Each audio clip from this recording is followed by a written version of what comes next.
También cabal lo usamos como, por ejemplo, cuando alguien te da un billete y le devuelves el vuelto, entonces... no sé cómo decirlo, güey. Cuando usamos la palabra cabal, cuando nosotros estamos como igual a otra persona, no. Cabal. Cabal. Cabal. Hello friends, today I'm coming at you from wonderful Lecatitlan here in southwest Guatemala. I've been here for the past 4 weeks. I came here primarily to learn a local indigenous language, but something that's really surprised me and intrigued me here as well is just the Spanish. And that's saying something because I've been learning Spanish literally since I was a kid, so. Now, before Guatemala, the only other 2 Spanish-speaking countries I had ever visited were Spain and Mexico. And those 2 are they're like the protagonists of the Spanish-speaking world, right? Because Spain is the OG, they're famous for vosotros and the way that they lisp when they talk. And Mexico, you know, they have all these wonderful whimsical expressions and indigenous loanwords. So, with both of those countries, I relatively, knew what to expect, Spanish-wise, you know? But in contrast, Guatemala is just, nobody talks about Guatemalan Spanish. It's been a whole other animal, and that's what I want to share with you today. So vocabulary, expressions, even down to their cadence. They have a specific cadence when they talk. It is very similar to Mexican Spanish in some ways, but it's also, very unique in its own right. Also, the food here is really good, but you have to come try that for yourself. So I'm going to start off with the obvious, which is vocabulary. Usually that's the biggest differences between Spanish-speaking countries. It's just the words that they use for everyday things, greetings, and things like that. And I actually met up with my friend Johan for this part, and he is from Guatemala, so confirmed source. Hola, estamos en San Pedro de la Laguna, Shalom, Guatemala. Pero específicamente dónde estamos, porque parece que estamos en medio de la nada. Estamos en medio de la nada, no sé cómo se llama este lugar. Yo voy a darte una palabra y tú me dices cómo es en Guatemala, a diferencia que en México. Sucio. Chuco. Chido. Calidad. Es como algo muy guatemalteco, pero también puede ir chilero. En México, por ejemplo, se dice refresco, pero aquí todos me decían gaseosa. Si me van a ofrecer una coca o algo así, siempre es gaseosa. Siempre es una graciosa. Graciosa, gaseosa. Plátano. Nosotros le decimos banano. Lana. Nosotros le decimos dinero. No, pisto. Pisto. Liga. Lo que tengo en mi nosotros muñeca. le decimos cola. Cola. Pedo. ¿Cómo? Pedo. ¿Pedo? Ajá. ¿Pero qué? ¿Está pedo? Está pedo, sí. Está verga. Hay otro Está también. bolo. Está bolo. Es uno que he escuchado en mi vida. Está bien, ¿no? Tienes razón. Como que sí, vamos a hacerlo. O... ¿Sí, no? No sé cómo decirlo. Cabal, güey. Es cabal. No. Pero ¿cómo describirías cabal? Porque no sé si lo describo muy bien. Es como una afirmación cabal. También cabal lo usamos como, por ejemplo, cuando alguien te da un billete y le devuelves el vuelto, entonces... no sé cómo decirlo, güey. Cuando usamos la palabra cabal, cuando nosotros estamos como igual a otra persona, no. Cabal lo usamos como afirmación, lo usamos como que está completo. Que estás de acuerdo también. Que estás de acuerdo, que está completo, cabal. Mentiroso. Este es mi favorito. Mentiroso. Lo recuerdo, güey. Está mintiendo este güey. ¿Cómo dices eso? En guatemalteco. Está tirando pajas, güey. No se recordaba de la palabra, qué pinche. A una persona mentirosa le decimos que es bien pajera. A una persona que está mintiendo le podemos decir que está tirando pajas. Mentiroso, tenemos otra palabra para decirle mentiroso y le decimos casaquero. Porque nosotros decimos es bien casaquero. Él es solamente casacas, ya es solamente mentiras. Ya es como la palabra chapina que más me gusta es chute. Chute. Chute, es una persona entrometida. Tiene que meter no es ¿Como chismosa? Ajá, no. Por ejemplo, nosotros estamos teniendo esta conversación y llega alguien más, es bien chute. Se mete pero nadie lo quiere ahí. Sí, se mete pero nadie lo quiere. Como a mí. A los niños les decimos patojos. ¿Patojos? Patojos. Son patojos. ¿Pero de dónde viene eso? No lo he escuchado. Como... Porque yo digo como chamaco. Le decimos patojos o güiros. ¿Güiros? Güiros. G-U brutalizada I-R-O. Güiro.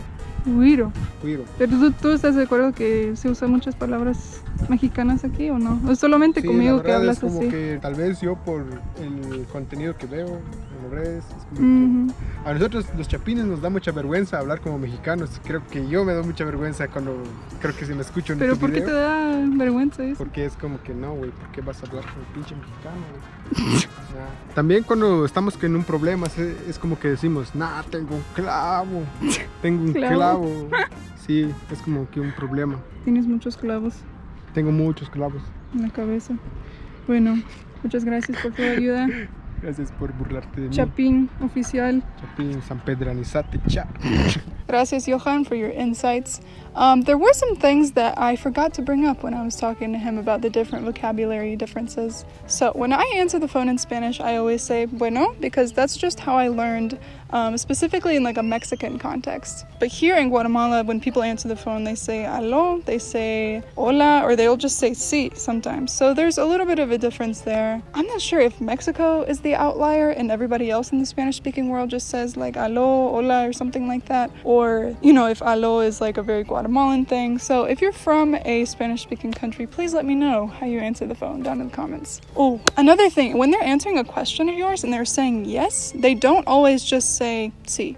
A lot of times they'll say bien, which I've never heard the word bien used in this context, but it works like in both positive and negative questions. So if I ask somebody, are you going into work today? And they say, bien, like, yes, I am. Or if I say, like, you're not going into work today, but the person is, they'll say, bien, like, no, I am. And I was so intrigued by this, even though it's such a small word. I asked on my Instagram stories, I was like, does anybody else say this? You know, is this a Central American thing? Is this just a Guatemalan thing? Is it just that people don't say this in Mexico, where I have the most experience speaking Spanish? And I'm pretty sure the consensus was, like, this is a Guatemalan thing. So that's pretty interesting. And lastly, we need to talk about this no tenga pena business. So Spanish 101, right? You learn that you're welcome is de nada, no hay de qué, sometimes like no te preocupes, don't worry. But here it's literally always no tenga pena. So like literally do not have shame. When somebody, you know, in a restaurant or a market or a lot of times just like a regular interaction, they're saying you're welcome, they'll say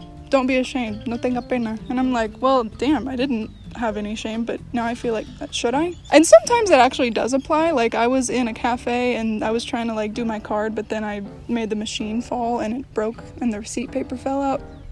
And then the girl was like, no tenga pena. And I was like, okay, I won't. I don't know. So yeah, I never heard that in Spain. I've never heard that in Mexico. It was always just like, para servirle, no hay de qué, no te preocupes, de nada. So, new vocabulary acquired. You know, you can tell a lot about a people by the way they address each other. And in Guatemalan Spanish, there's like a certain kind of cercanía that's very warm, very cordial, but at the same time, like, it's cool because it's very informal. That just rhymed. And starting with vos. So vos is like another second. Oh, there's a really cool chameleon over there. That's crazy.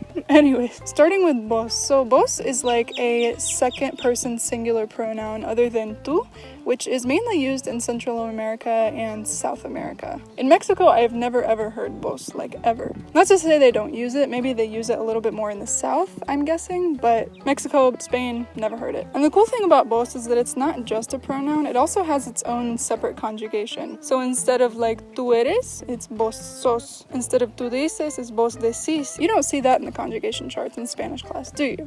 I didn't think so. And I've started to say this so much since I've been here. I've never ever even had a chance to use vos in my life, but now that I'm in a vos environment, like I cannot stop it. It just feels, I don't know, it's like a whole new level of just like closeness with somebody. ¿Qué onda vos? ¿Cómo estás vos? This is the pronoun that people use to talk to their dogs. Yeah, I don't think I'm gonna be able to stop saying vos once I leave Guatemala, unfortunately. Is that a bad thing? I don't know. Next is the word chat. So this is, okay, this one's a little bit confusing. So here in San Pedro La Laguna, here in Lecatitlan, there is a language, an indigenous language called Tzutuxil. Oh, buenas. That's the language. Haya, kashabet, pero hawashik ha'ankwenta. So in this language, the word chat means brother, so hermano, right? And people kind of use this to mean like dude or like bro and stuff like that. San Pedranizate, cha. But the thing is that I'm not sure about is if it's like a regional thing or if it's an entire Guatemala thing, because I've heard people say both. Like the legend goes that, you know, Tzutuxil people went to the capital, started saying it, and then it caught on because they liked it. So now all Guatemalans say chat. And then other people say, no, it's just a Tutuhil thing and that stays in the lake. So do all Guatemalans say chap?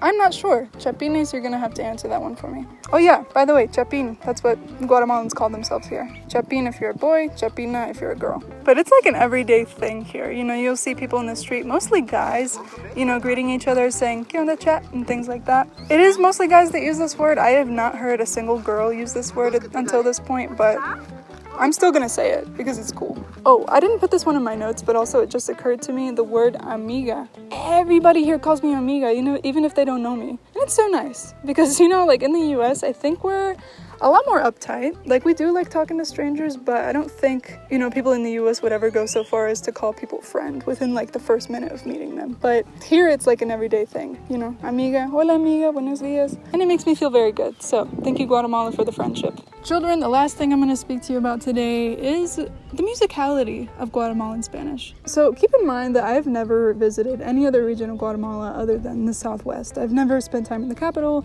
never been to Chichi, no Huehuetenango, nothing like that. So again, say it with me, this might not be a countrywide thing. Might be local, I'm not sure. Here, they just hold on to certain syllables for longer. It's like amiga, vaya, ¿dónde estás? ¿Dónde? And things like that. El dialecto español aquí en Guatemala habla un poco más lento, en cambio en El Salvador, Honduras, Sí. Venezuela, Colombia, tiene más rápido, no se escucha, más rápido hablan.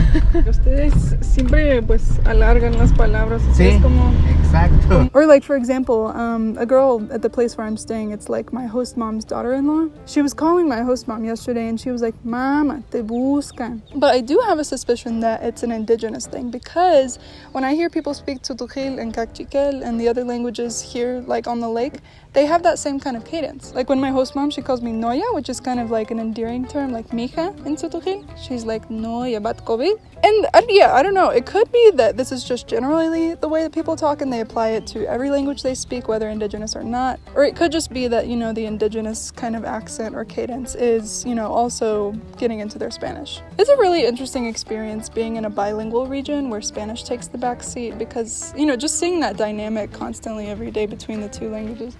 Buenas.